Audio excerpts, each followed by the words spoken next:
আলিফ লাম র, এগুলো হচ্ছে একটি সুস্পষ্ট গ্রন্থের আয়াত। নিঃসন্দেহে আমি একে আরবি কোরআন হিসেবে নাজিল করেছি যেন তোমরা তা অনুধাবন করতে পারো।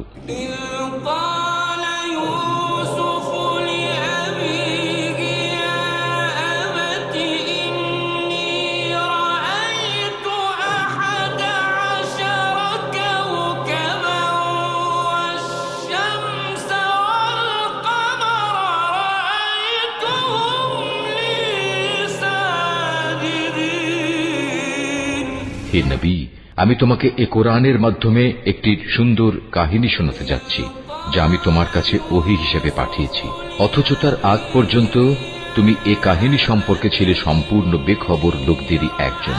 এটা হচ্ছে সে সময়ের কথা যখন ইউসুফ তার পিতাকে বলল, হে আমার পিতা, আমি স্বপ্নে দেখেছি 11টা তারা, চাঁদ ও সূরজকে আমি এদের আমার প্রতি সাজদাবনত অবস্থায় দেখেছি। একথা শুনে তার পিতা বলল, হে আমার স্নেহের পুত্র, তুমি তোমার এই স্বপ্নের কথা কিন্তু তোমার ভাইদের কাছে বলে দিও না, তারা তোমার বিরুদ্ধে ষড়যন্ত্র আঁটতে শুরু করবে, কেননা শয়তান মানুষের খোলাখুলি দুশমন।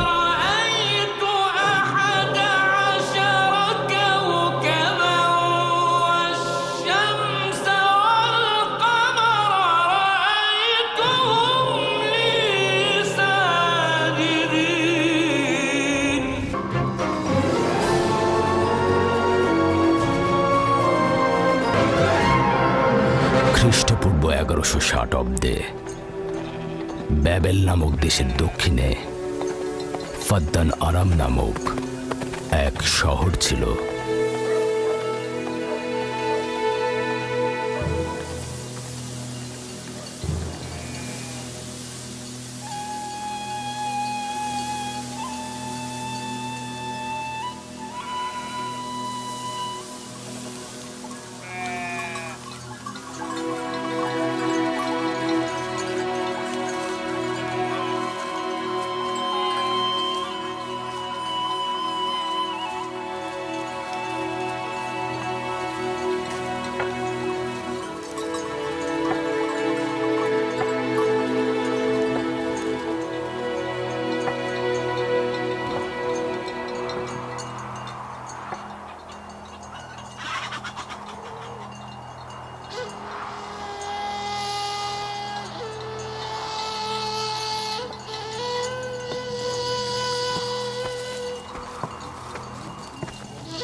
হে মহান ইস্তার, হে সকল প্রভুর মাতা, হে আমাদের দয়ালু প্রভু, আমাদের জন্মদানকারী মঙ্গলদাতা প্রভু, এই অবুঝ শিশুটিকে আরোগ্য দান করুন আর তার মা জননীকে আনন্দিত করুন। এই অবুঝ শিশুর মাতা প্রতিজ্ঞা করেছে প্রভু, তোমার দরবারে সে মূল্যবান হাদিয়া প্রদান করবে।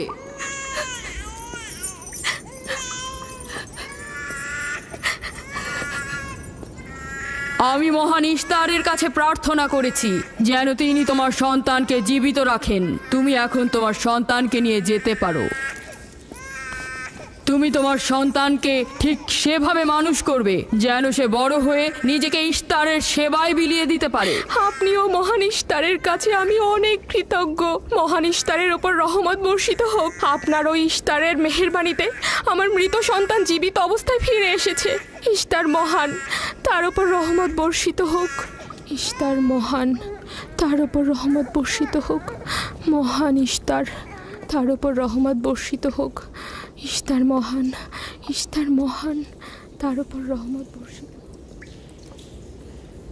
এই বাচ্চাটির মতো আমাদের সন্তানও নিশ্চয়ই সেরে উঠবে, তাই না? ইস্তার খোদা দয়ালু ও শক্তিশালী, তিনি নিশ্চয়ই আমাদের বাচ্চাকে সাফা দেবেন। হ্যাঁ, আমারও তাই মনে হয়। চলো যাই। তোমাদের এ কি হলো? তোমরা তো নিজেরাই ফেরেশতার সেজদা পেয়েছো, আর এখন কিনা নিজেরাই নিজেদের সেজদা করছো। এই পৃথিবীর সৃষ্টির সকল কিছুই ইনসানকে তাসলিম করে, আর তোমরা কিনা প্রাণহীন নির্জীব পাথরকে তাসলিম করছো। এই শোনো, খবরদার বলছি, তুমি এসব বেহুদা কথাবার্তা বলে আমাদের খোদাকে অপমানিত করবে না। আমি এই কথাগুলো নিজে থেকে বলছি না, আমি খোদা কর্তৃক প্রেরিত কথাগুলো এই কিতাব থেকে বলছি। এটি হচ্ছে আসমানি সহি কিতাব, যা আমার দাদা ইব্রাহিম নবীর উপর নাজিল হয়েছিল। আমি তার দিনের অনুসারী এবং এই কিতাবের প্রচলন ও দাওয়াত প্রদানকারী। নিজে থেকে কিছু বলছি না। ওই আসমানি কিতাবে কি লেখা আছে আমাদের খোদাদেরকে অপমানিত করতে হবে? আমি অপমান করছি না, শুধু প্রশ্ন করছি। যদি জেনে থাকো তাহলে উত্তর দাও, আর যদি না জেনে থাকো তাহলে স্বীকার করো। তোমাদের জিজ্ঞাসা করছি, ওই মন্দিরে রাখা ইস্তারের মূর্তিগুলো কি তোমাদের প্রভু, নাকি তোমাদের তৈরি বস্তু? ইস্তার তোমাদের উপর প্রভাব বিস্তার করে নাকি তোমরা ইস্তারের উপর? ইস্তার তোমাদেরকে শাসন করে নাকি তোমরা ইস্তারকে? পাথরের তৈরি ইস্তার যদি দুর্বল ও অক্ষম হয়ে থাকে, তবে কি করে আমাদের বাচ্চাদেরকে সাফা দেয়? সত্যি কথা, আমরাও দেখেছি। হ্যাঁ, তার হাকিকাত আছে। ইস্তার তার সন্তানকে সাফা দিয়েছে, আমি দেখেছি। ওই প্রজ্ঞাবান যিনি তোমাদের আহাজারি শুনেছেন, তিনি তোমাদেরকে সাফা প্রদান করেছেন, না ইস্তার। যদিও তোমরা খোদা ছাড়া প্রার্থনা করেছো আর তিনি ছাড়া তোমরা সাহায্য চেয়েছো, কিন্তু তিনি সকল কিছু সম্বন্ধে অবগত আছেন, তাই তোমাদের আহাজারিতে তার রহমত বর্ষিত হয়েছে, তোমাদেরকে সে সাহায্য করেছেন। সাধারণ দৃষ্টিতে তোমরা ইস্তারকে দেখেছো, অন্তর্দৃষ্টিতে দেখোনি, তাই মূল সাফা প্রদানকারীকে চিনতে পারোনি। ইয়াকুবের কথার মূল অর্থটা আমি এখন বুঝতে পারছি। সে চাইছে যে আমরা আমাদের খোদাদেরকে বাদ দিয়ে তার খোদার ইবাদত করি। আমরা আমাদের খোদার অনেক কল্যাণকর কাজ দেখেছি, তোমার খোদার কি দেখছি? আমি তোমাদেরকে সকলের চাইতে ঊর্ধ্বে অবস্থিত খোদার দিকে আহ্বান করছি। তিনি সৃষ্টির সকল কিছুর চাইতে ঊর্ধ্বে। তাই নাকি? কি করে বুঝবো তোমার খোদা অন্যান্য সকল খোদার চাইতে ঊর্ধ্বে? তুমি আর তোমার খোদা ও ইস্তারের মন্দিরের ধর্মযাজকের মতো স্বর্ণরৌপ্য লুটে নিতে চাইছো না, তা কি করে বিশ্বাস করব? আমার বাস্তব অবস্থা হচ্ছে, আমি গভর্নর লাবানের নিয়োজিত রাখাল। আমার কোনো কিছুই নেই, আর কোনো কিছুর জন্য আমি কারো কাছে প্রতিদানও চাইনি। তোমরা কি আমাকে আমার কাজ অন্বেষণ না রাখালি করা ছাড়া আর কিছু করতে দেখেছো? দেখেনি জন্য কি এখন আমাদের দেখতে হবে? তুমি হয়তো সুযোগের অভাবে ভালো আছো, নয়তো তুমিও কোনো অংশে কম যেতে না। তোমরা সবাই একই রকম। ধর্মকে তোমরা মুখোশ বানিয়ে নিজেদের আখের গুছিয়ে নাও, সহজ সরল মানুষদের ঠকিয়ে তাদের সম্পদের রাজা হও। তোমার কষ্ট বুঝতে পারছি। তোমার সন্তান মৃত্যুর কোলে ঢলে পড়েছে, অথচ কেউ তাকে সাহায্য করতে এগিয়ে আসেনি। না ইস্তার জাদুকর, না ওই মন্দিরের খোদা ইস্তার। তাই সকল খোদাকে দোষারোপ করার অধিকার হয়তো তোমার আছে। মন্দিরের অক্ষম ইস্তারের সঙ্গে আমার কোনো কাজ নেই। আমার কথা তোমার না দেখা প্রভুর সঙ্গে। আমরা অনেক ধৈর্য ধরেছি আর অনেক কষ্টও করেছি। এখন আর কোনো নতুন খোদাদের ধৈর্য ধরার মতো অবস্থা আমাদের নেই। আমাদের ধর্মযাজক আসছে, ফারাজ তার কথার শাস্তি পাবে। পালাও ফারিস, তুমি পালাও। ওইদিকে পালিয়েছে। ওইদিকে যাও, ওকে বন্দি করে নিয়ে এসো। দেখো যেন পালিয়ে না যায়। ওকে ছেড়ে দিন, যে ওকে করে মাফ হোক ওকে দিন, ধরে নিয়ে ফিরবে। ওকে ছেড়ে দিন, ওকে মাফ করে দিন।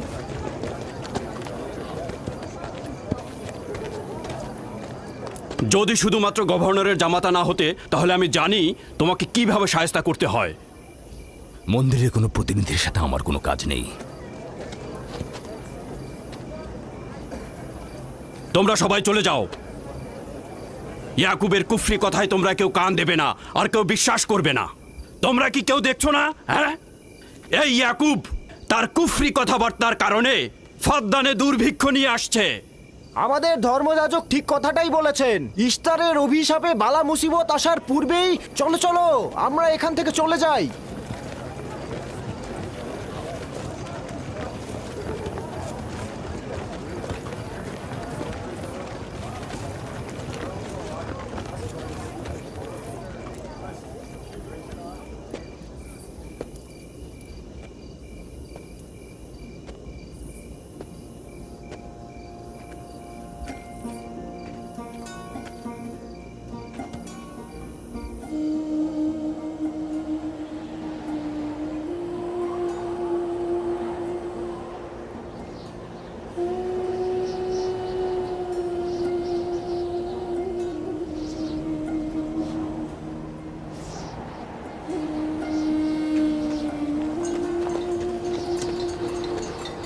যদি খুব শীঘ্রই বৃষ্টিপাত না হয় তাহলে ফাদ্দানবাসীর সকল ফসল নষ্ট হয়ে যাবে। আশা করছি মহান খোদা অতি দ্রুতই বৃষ্টিপাত প্রদান করবেন। ওখানে কি হচ্ছে বাবা? এটা ফাদ্দানবাসীর প্রাচীন রীতিনীতি। এখানে ইস্তার নিয়ে কেউ কটু কথা বললে তাকে আগুনে নিক্ষেপ করে হত্যা করা হয়। বিচার করা হয় না সে সত্য বলেছে কিনা। ছেড়ে দাও, ছেড়ে দাও আমাকে বলছি, ছেড়ে দাও আমাকে, ছাড়ো বলছি। হে মহান ছেড়ে দাও। ধর্মগুরু, ওকে মাফ করে দাও, আমাদের উপর রহম করো। আমাকে ছাড়ো, ছাড়ো। আমার কি দোষ? আমি তো কিছু করি নাই। আমি কি বলেছি তোমাদের? আমাকে আমাকে এভাবে বেঁধে নিয়ে যাচ্ছ? আমাকে ছাড়ো। শোনো, তুমি এখানে ভেড়ার পালগুলো দেখে রাখো, আমি একটু আসছি। ছাড়ো, ছাড়ো, ছাড়ো আমাকে। এই, ছেড়ে দাও, ছেড়ে দাও, ছেড়ে দাও। এই, তোমরা তোমরা নির্মমতা করছো, তোমরা আমার উপর নির্মমতা করছো। আমাদের রহম করো। ছেড়ে দাও, ছেড়ে দাও। এই, আমার কি দোষ? আমার কি দোষ? আমাকে ছাড়ো, ছেড়ে দাও। এই, তোমরা আমার উপর অবিচার করছো। ওই যে দেখো, ইয়াকুব রাখাল, গভর্নর লাবানের জামাতা। এটা ঠিক করছো না। আমাদের উপর দয়া করুন, আমাদের উপর রহম করুন। কাফেরের শাস্তি একটাই। ফাদ্দানবাসী, তোমরা দেখে রাখো, তোমরা অবশ্যই শাস্তি পাওয়া উচিত। একদম ঠিক না, আমার উপর অবিচার হচ্ছে। আমি কিন্তু আমাকে এভাবে অমানবিক ভাবে পড়ানো হচ্ছে। এটা তোমরা সহ্য করো না, তোমরা জেগে ওঠো। আমাকে বাঁচাও, বাঁচাও ফাদ্দানবাসী, আমাকে বাঁচাও ফাদ্দানবাসী। আমি বলছি আমি কোনো অন্যায় করিনি। অভিযুক্ত ফারাজ ইস্তারের শত্রু ও পাথর দিয়ে ইস্তারকে আক্রমণ করতে চেয়েছে এবং আমাদের খোদাকে অসমর্থ ও নালায়েক বলে আখ্যায়িত করেছে। ফাদ্দান শহরের প্রাচীন রীতিনীতি অনুযায়ী যে আমাদের খোদা ইস্তারকে অবমাননা করবে তাকে অবশ্যই আগুনে নিক্ষেপ করে হত্যা করা হবে। ফাদ্দানবাসী, তোমরা কি এরকম চুপ করে পাথরের মতো আমাকে দেখে যাবে? তোমরা কি কিছুই বলবে না? আমাকে এরকম অমানবিক ভাবে অত্যাচার করে পোড়াতে যাচ্ছে এই লোকজন। তোমরা কি কিছু বেচারা ফারাজ, তোমরা কি নিশ্চুপ হয়ে সারা জীবন দেখে যাবে? ফাদ্দানবাসী, রক্ষা করো আমাকে, কেউ তো এগো। একদিন আমার মতো তোমাদের কেউ এভাবে পুড়িয়ে ফেলবে ওরা। তোমরা চুপ করে থেকো না, তোমরা এভাবে আমাকে মেরো না। আমার প্রাণ ভিক্ষা দাও, আমাকে এভাবে মেরো না। বেহুদা কান্নাকাটি করো না, হয়তো রক্তের মূল্য পরিশোধ করো, নয়তো আগুনে পুড়বার জন্য প্রস্তুত হও। তাকে আগুনে ফেলো না, এভাবে পুড়িয়ে মেরো না, করো, আমাকে প্রাণ ভিক্ষা দাও, ওকে ছেড়ে দাও। হে ফাদ্দানের জনগণ, আমাকে মেরো না। আমাদের রহম। আমি একটা কথা জানতে চাই, তার রক্তের মূল্য কত? মূল্য কি তুমি পরিশোধ করবে? না, ও নিজেই তো ইস্তারের শত্রু।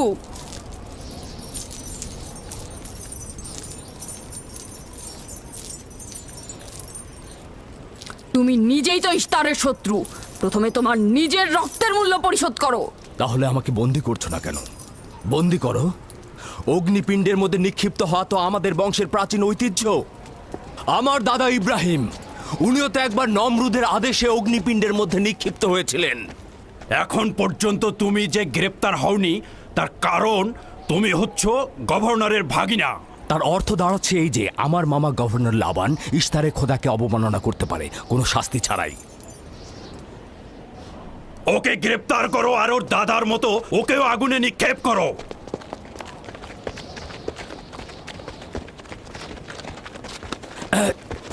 ছেড়ে দাও, আমার প্রশ্নের উত্তর দাও, ছেড়ে দাও আমাকে। এখানে কি হচ্ছে এসব?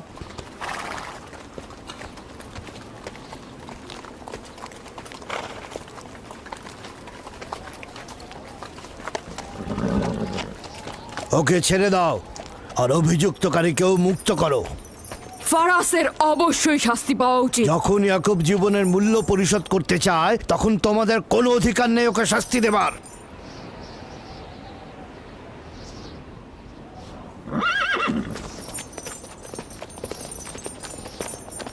তাকে মুক্ত করে দিন।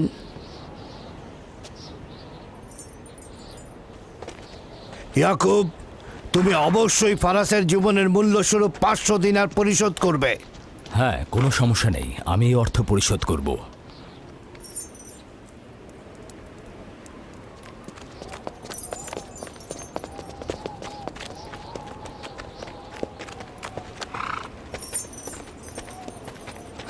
খোদা তাআলা আমার দয়ালু মামাকে হেফাজত করুক।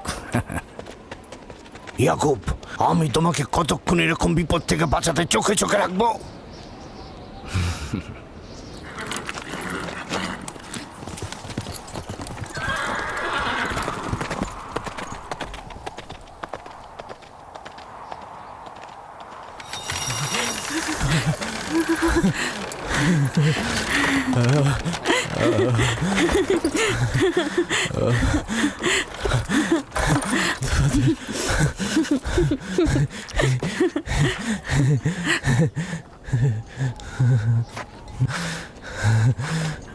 আপনি মহান, আমরা কৃতজ্ঞ, আমরা অনেক কৃতজ্ঞ আপনার কাছে।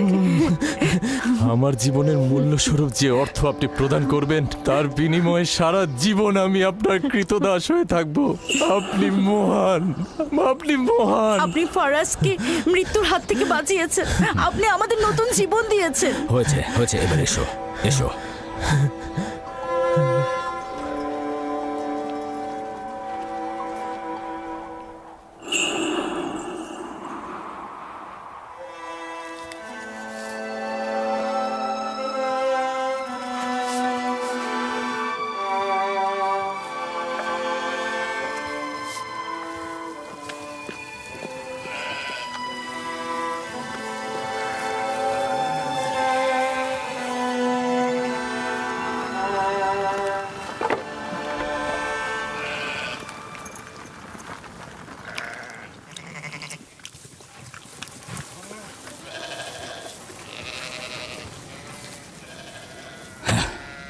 লোকটি আসলেই খুব ভালো, আসার পর থেকে শুধু কাজই করে যাচ্ছে।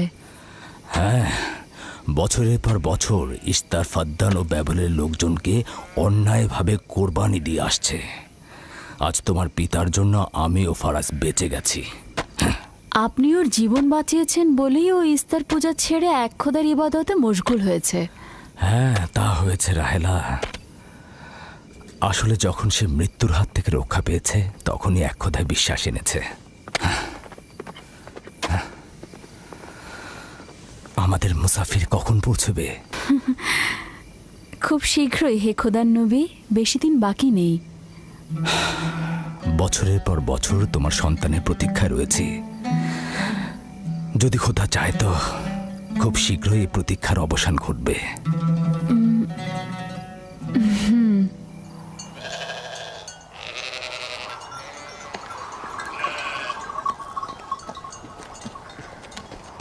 ইস্তেকদার, তোমার ও তোমার পরিবারকে সালাম। তোমার উপরও দরুদ বর্ষিত হোক ইয়াকুব রাখাল। হ্যাঁ, কৃতজ্ঞতা জ্ঞাপন করছি। মন্দিরে ইস্তারের জন্য খোরমা হাদিয়ে নিয়ে যাচ্ছ? প্রভুদেরকে তো অবশ্যই খুশি করতে হবে, তা না হলে তো এবছর বৃষ্টিপাত হবে না, তাই না? আমার কিন্তু মনে হয় মন্দিরের ইস্তারে চাইতে তোমাদের বেশি দরকার ওই খোরমা। তোমার কাজ হচ্ছে আমাদের খোদাকে অপমানিত করে আমাদেরকে রাগান্বিত করা, তাই তো? তোমরা কি নিশ্চিত যে ইস্তারের মন্দিরের ওই পাথরের মূর্তিগুলো সত্যিকার অর্থে বৃষ্টি বর্ষিত করতে পারবে? তোমার এসব কুফুরি কথাবার্তার কারণেই আমাদের মন্দিরের খোদা নাখোশ হয়েছে, আর এই কারণেই ফাদ্দানের আকাশে আজ মেঘ নেই। এই ইয়াকুব, ইস্তারের অবমাননা থেকে তুমি নিজেকে রক্ষা করো। চলে এসো, চলে এসো।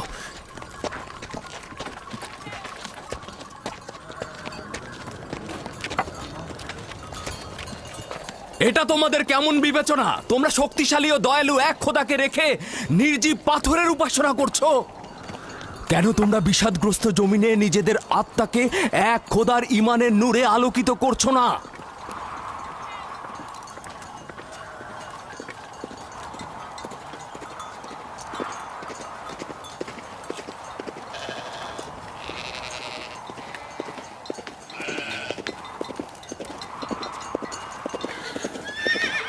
হে মহান ইস্তার ইলাহি, তোমার ফলপ্রসূ এই মন্দিরখানা তোমার শত্রুদের রক্ত দ্বারা পবিত্র করব। শুষ্ক মৌসুমকে এই অঞ্চল থেকে দূর করে দাও, তোমার রহমতের বৃষ্টি বর্ষণ করো। হে মহান ইস্তার ইলাহি, তোমার এই ফলপ্রসূ মন্দিরকে তোমার শত্রুদের রক্ত দ্বারা পবিত্র করব।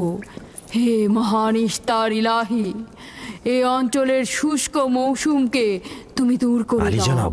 তোমার রহমতের বৃষ্টি বর্ষণ করো। হে ইয়াকুব আবারও মহান মন্দিরের ইস্তার বিপক্ষে ইলাহি, দাঁড়িয়েছে।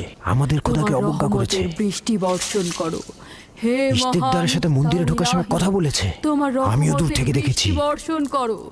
হে মহান ইস্তার ইলাহি, তোমার ইয়াকুব হাত গুটিয়ে বসে থাকবে না। ধ্বংস করো, তোমার দুশমনদের ধ্বংস করো, আর ফারদানের জনগণের উপর রহমতের বৃষ্টি বর্ষণ করো।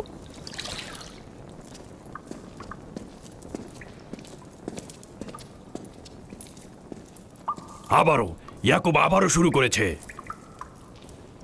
আশা করছি ওর উপর এবার খোদার লানত বর্ষিত হবে। এখন আমাদের কি করা উচিত?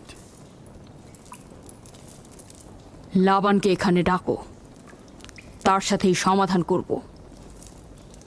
যত তাড়াতাড়ি সম্ভব লাবানকে আমন্ত্রণ করো।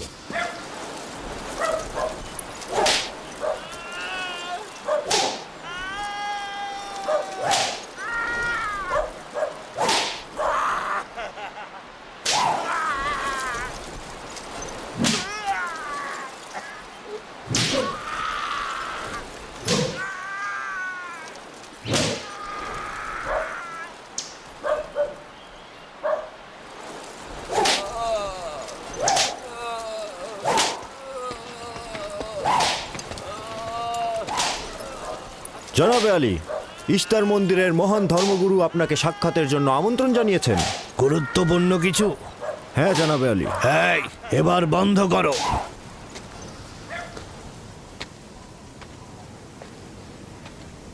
তুমি যদি আবারও চুরি করেছো তাহলে তোর আর আঘাতে আর জীবিত ফিরবে না।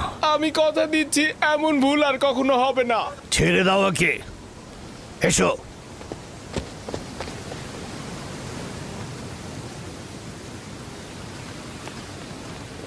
প্রকৃতপক্ষে বিষয়টা আসলে আপনার জামাতা ইয়াকুবকে নিয়ে। ইয়াকুবের আমলনামা তার নিজের সঙ্গে সম্পৃক্ত। আমি উত্তরদাতা নই। না ঠিক আছে, কিন্তু ইয়াকুব তো ইস্তারকে অবজ্ঞা করে। এটা ধর্মগুরুদের কর্তব্য তার প্রশ্নের উত্তর দেওয়া। আর যদি উত্তর দিতে সক্ষম না হও তাহলে কেন আমার শরণাপন্ন হও?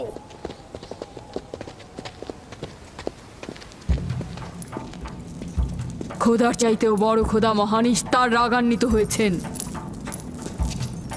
আমি দুর্ভিক্ষ দেখতে পাচ্ছি, যা ফারদানের জনগণের জন্য শুষ্ক মৌসুম আর মৃত্যুর কারণ হতে যাচ্ছে। জনাবে আলী, আমি তার আপনি একটু মধ্যে অপেক্ষা করুন, আমি শোকার্ত ধর্মগুরুকে অবস্থা খবর দেখতে দিচ্ছি। মহান ইস্তারকে সে রাগান্বিত করেছে। এ অপমান ইস্তার সহ্য করতে পারছেন না।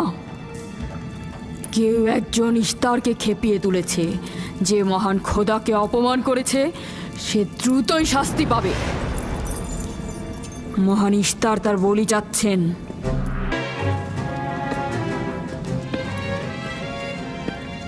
লাবান, কেন তোমার ভাগিনে ইয়াকুবের কুফরি বন্ধ করছো না?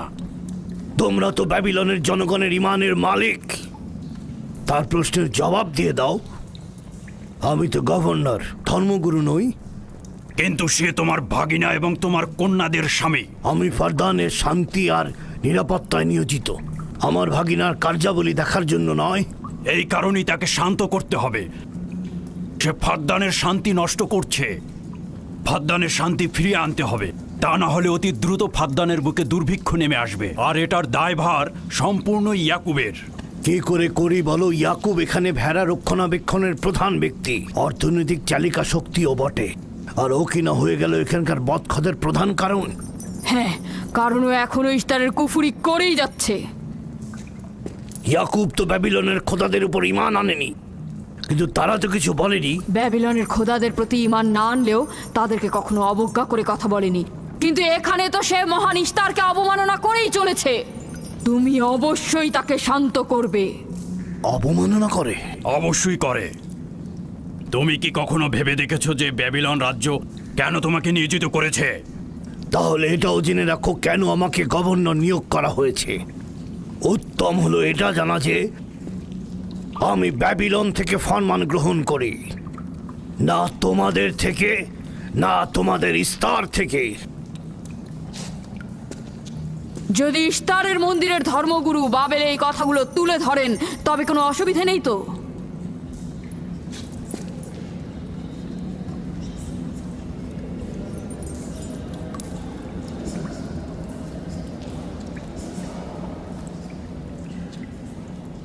ঠিক আছে, আমি ইয়াকুবের সঙ্গে কথা বলছি। ইয়াকুবকে বলে দেবেন, আর কখনো যদি আমার পরিবারের সাথে ইস্তার নিয়ে কোনো কটু কথা বলে তাহলে তাকে আগুনে নিক্ষেপ করা হবে। কুকুরের ছানা তার বাবা মার কাছে ঘেউ ঘেউ শেখার আগে নেকড়ের কাছে ছিন্ন ভিন্ন হয়ে যায়। তোমার নিজের জবানের হেফাজত করো। এবারের মতো ক্ষমা করে দিচ্ছি, পরের বার কিন্তু করব না।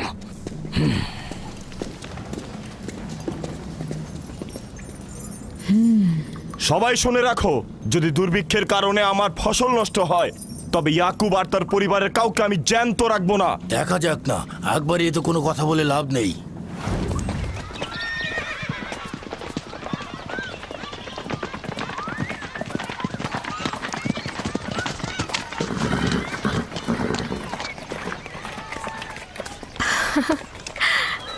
আব্বাজান এসেছেন।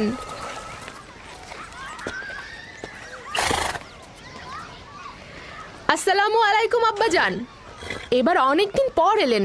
সালাম আব্বাজান। কি সৌভাগ্য আমাদের, ফাদ্দান আরামের মহৎ ব্যক্তি দেশের গভর্নর তাহলে সময় পেলেন মেয়েদের দেখতে আসার। এই ইয়াকুবটাকে নিয়ে আর পারি না। কি হয়েছে আব্বাজান? আবারও কি ইস্তার মন্দিরের ধর্মগুরুরা অভিযোগ করেছেন? তার মানে ফারদানের এইসব দাঙ্গা হাঙ্গামা ধর্মগুরুদের ষড়যন্ত্র। ইয়াকুব এগুলোর সঙ্গে জড়িত নয়, তাই তো? আব্বাজান, আপনি খুব ভালো করেই জানেন ইয়াকুব রেসালাত আর নিজের কাজ ছাড়া অন্য কিছুই করে না। কয়েক হাজার বছরের প্রচলিত ইস্তার মন্দিরের সঙ্গে তার কি কাজ? যদি সে এটাই চায় যে সে তার পিতামহের দিন প্রচার করবে, তাহলে সে আমাদের পরিবারের সঙ্গে করুক। কিন্তু মানুষের বিশ্বাসকে কেন অবমাননা করছে? আমার মনে হয় আব্বা আপনি ভুল করছেন। সে অবমাননা করছে না, সত্য প্রচার করছে। আব্বাজান, কিছু মনে করবেন না। ইয়াকুব আসলে এক খোদার প্রতিনিধি হয়ে তার নিয়মকানুন সম্পর্কে জনগণকে সচেতন করে তুলছেন, যেটা তার কর্তব্য বলে মনে করছেন। যেরকম আপনার কর্তব্য ফাদ্দানের জনগণের নিরাপত্তা প্রদান করা। তোমরা তার মতো কঠোর ও বেপরোয়া হয়েছ।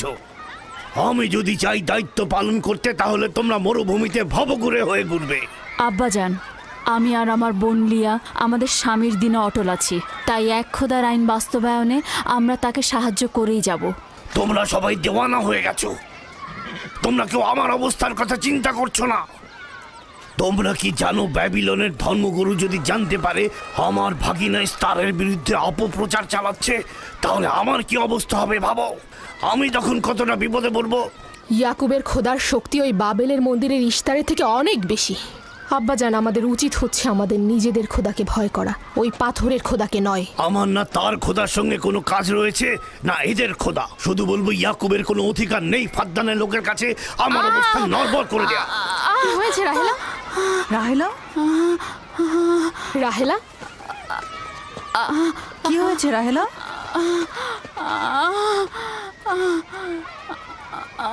রাহেলা, রাহেলা, কি হলো তোমার? এমন করছো কেন? আলহামদুলিল্লাহ, মনে হয় সময় হয়ে গেছে। যাও, ধাত্রীকে খবর পাঠাও। আচ্ছা আচ্ছা, যাও। চলো আমরা সবাই মিলে ওকে ঘরে নিয়ে যাই। হ্যাঁ চলো, চলো, চলো ঘরে নিয়ে যাই ওকে। আস্তে আস্তে। পলাশ, বলুন জনাব। যাও তুন মরুভূমিতে যাও, ইয়াকুবকে বলো এখনই যেন চলে আসে। খুবই দ্রুত যাও। জি আচ্ছা। আমার ঘোড়াটা নিয়ে যাও।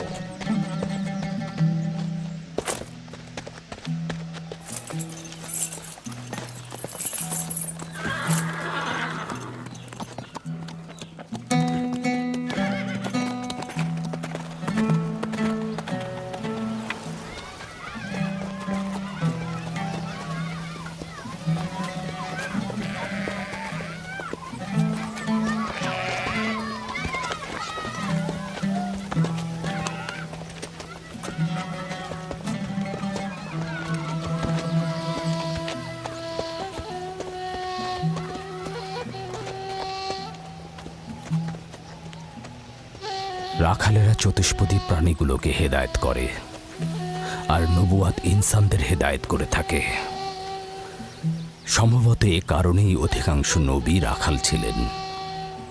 আমি ইসরায়েল ভেড়াগুলোর সঙ্গে আমার সন্তানদেরও মরুভূমিতে নিয়ে এসেছি, যাতে তারা হেদায়েত গ্রহণ শিখতে পারে। আমার সন্তান বনি ইসরায়েলেরা কেন ক্ষমতা ও পেশি শক্তিকে মূল দণ্ড হিসেবে মনে করছে? আমি তো তাদেরকে পেশি শক্তি বা জোর করে চাপিয়ে দেওয়া কোনো কিছু শিক্ষা দেইনি। তোমরা কি শুরু করলে? তোমরা কি শুরু করলে? ওঠো ওঠো শামুন, ওঠো। আমার উত্তরাধিকারী ও পরিবারের প্রধান সেই হবে যে খোদাকে সবচাইতে বেশি ভালোবাসবে। ইব্রাহিম ও ইসহাক ছিলেন সর্বোৎকৃষ্ট। তার মানে এই নয় যে তারা অধিক শক্তিশালী ছিলেন। শক্তি দিয়ে সবকিছু জয় করা যায় না।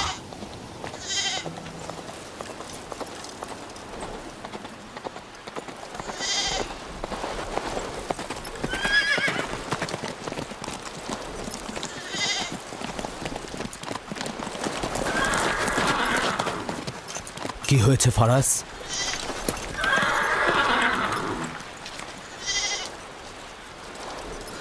তোমরা ভেড়াগুলোকে নিয়ে আসো।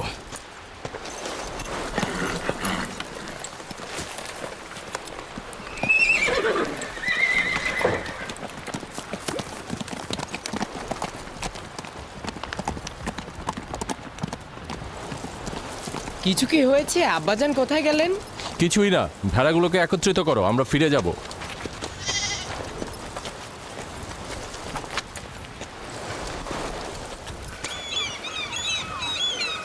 বেল, হ্যাঁ রাহেল তো তোমার সতীন। রাহেলের সঙ্গে তোমার অনেক ভালো সম্পর্ক দেখছি। ওই সন্তান না থাকায় ভালো সম্পর্কটা ছিল।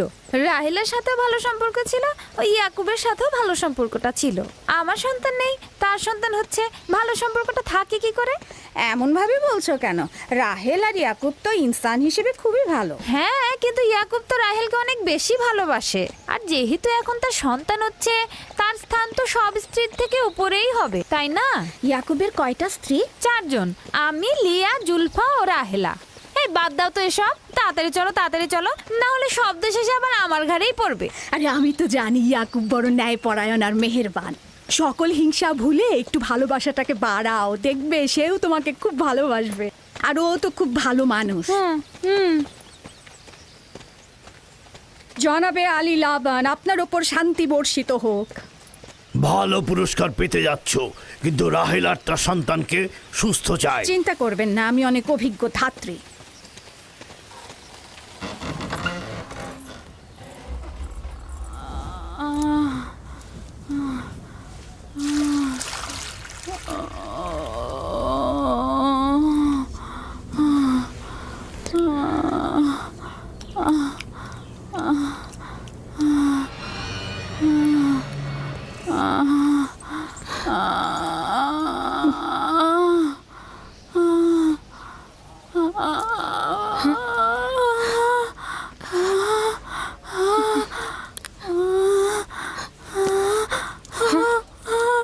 চিন্তা করো না, সব ঠিক হয়ে যাবে। খোদা মহান।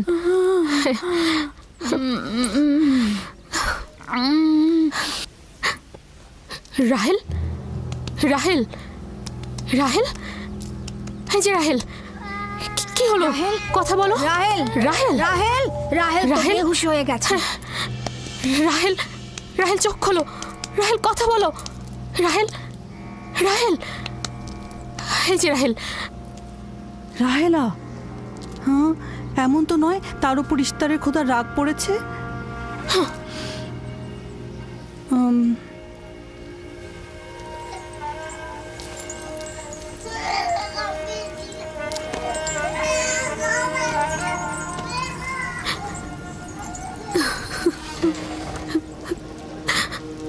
ওকে রাখো।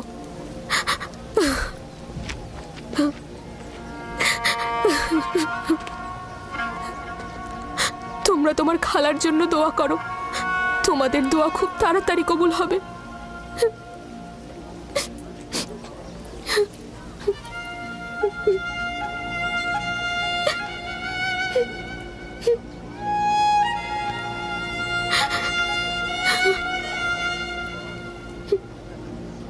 তোমরা কাজ করছো না কেন?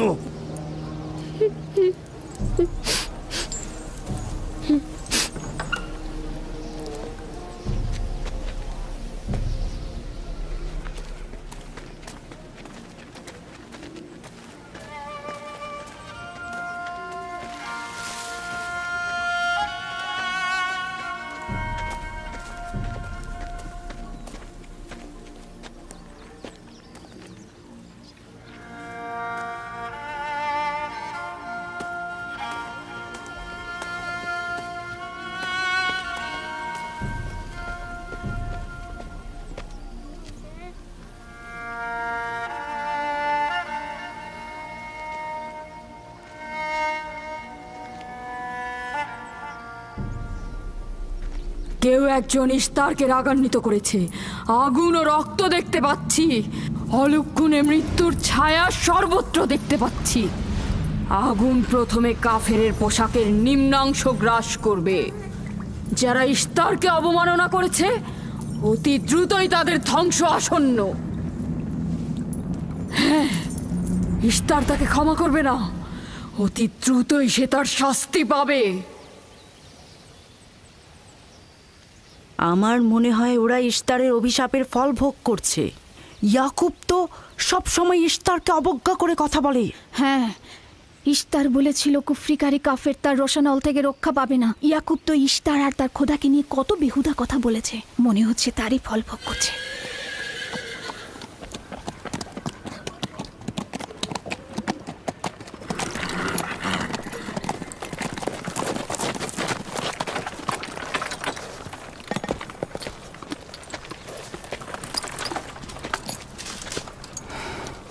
রাহেলের অবস্থা কেমন?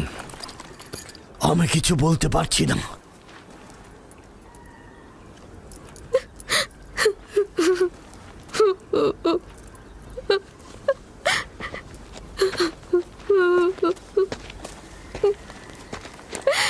কিছু একটা করুন, রাহেলের অবস্থা খুবই খারাপ। শান্ত হও, খোদার উপর ভরসা রাখো। তিনি যেমন চাইবেন তেমনই হবে, ভরসা রাখো। মানুষজন সব বলা বলি করছে, ইস্তারের অভিশাপে আমরা এই বিপদে পড়েছি।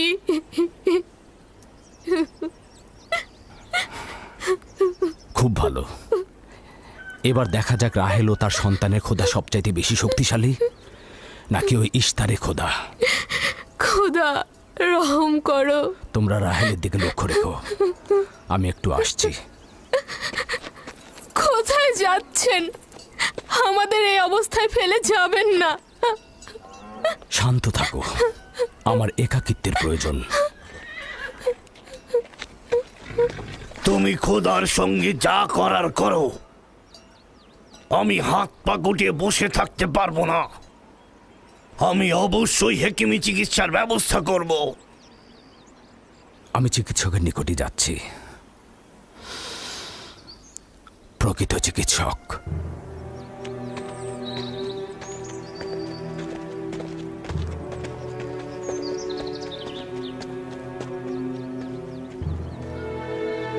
সে যেমন ফাদ্দানের লোকেদের বিপদের কারণ হয়েছে, তদ্রুপ আমার কন্যাদেরও বিপদের কারণ হয়েছে। জানি না ওর সঙ্গে কি করব।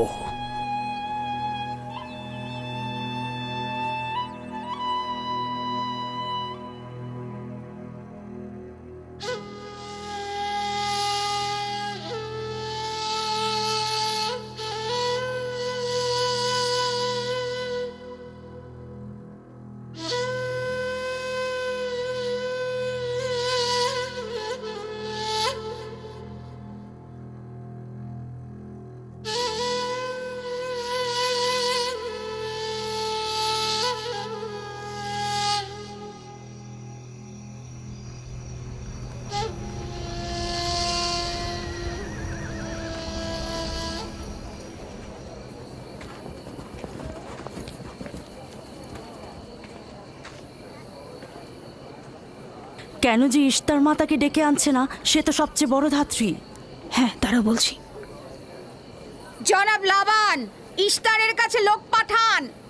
ধাত্রী হিসেবে সে কিন্তু সবচাইতে ভালো।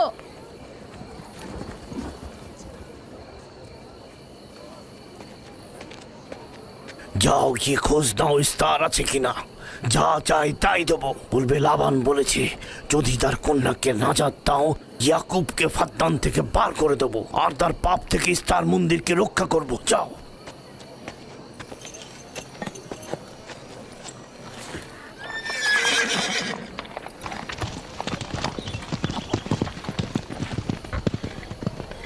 ইয়াকুব ইস্তারের খোদাকে অপমান করেছে।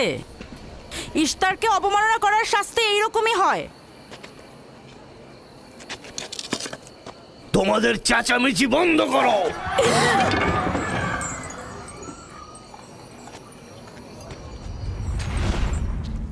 ইয়াকুবকে বলো কেন সে তার খোদার কাছে সাহায্য চাচ্ছে না। আমি যদি তার জায়গায় থাকতাম তবে অবশ্যই এ সময় আমার খোদাকে ভুলে যেতাম না।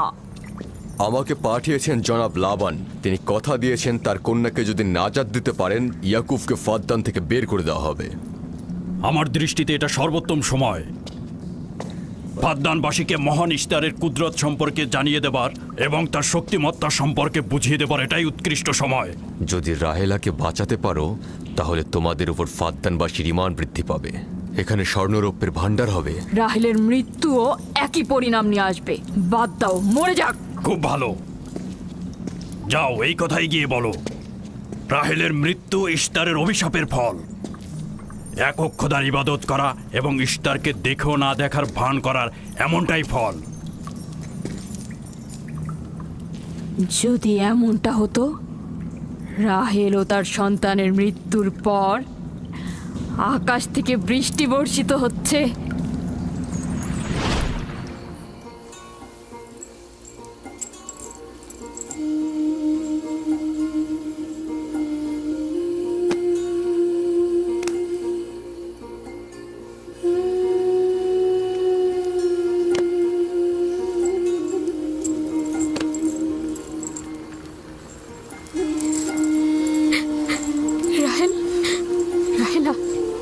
রাহেলা, তুমি শুনতে পাচ্ছ? রাহেল, কি করছো এসব? আরে ধোঁয়া দিয়ে জ্ঞান ফেরাতে হবে, তাহলে মা বাচ্চা মারা পড়বে। এই ধোঁয়া তাকে মেরে ফেলবে, সুস্থ করবে না।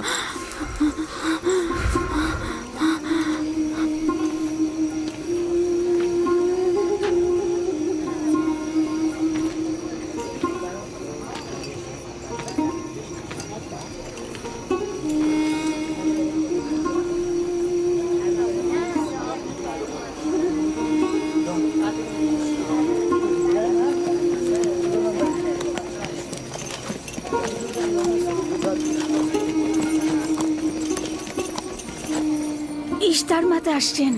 দেখা যাক এবার কার খোদা বিজয়ী হয়, ইয়াকুবের খোদা নাকি মন্দিরের খোদা। আরে পরিষ্কার বোঝা যাচ্ছে বিজয়ী হবে ইস্তার।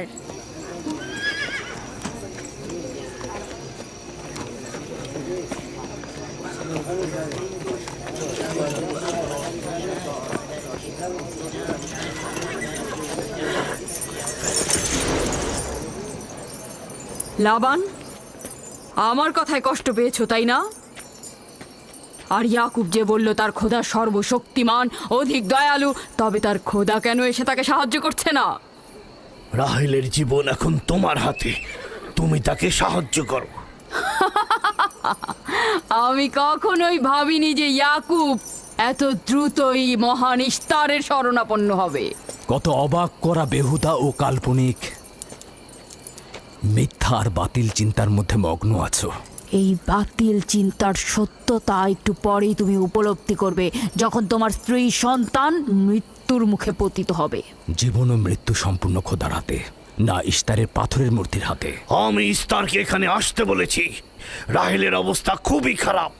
রাহেলের নিজের খোদা ব্যতীত আর কারো খোদার প্রয়োজন নেই।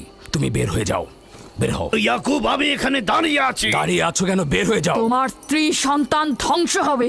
মহান ইস্তারের ক্রোধে তোমাদের ধ্বংস অনিবার্য। আমার সহধর্মিণী তোমার দয়ায় আসেনি যে তোমার বদ দয়ায় ধ্বংস হয়ে যাবে। তুমি বের হয়ে যাও। জনগণ, এই লোক নিজের জন্য কোনো রহম নিয়ে আসেনি এবং সে তোমাদেরও কোনো রহম দিতে পারবে না। সে তোমাদের জন্য যেমন দুর্ভিক্ষ নিয়ে আসছে, তেমনি তার স্ত্রী পুত্রের জন্য মৃত্যু ডেকে নিয়ে আসছে। অতি দ্রুতই তোমরা ইস্তারের কুদরত দেখতে পাবে। তোমার কারণে আমার কন্যার জীবন যদি বিপন্ন হয়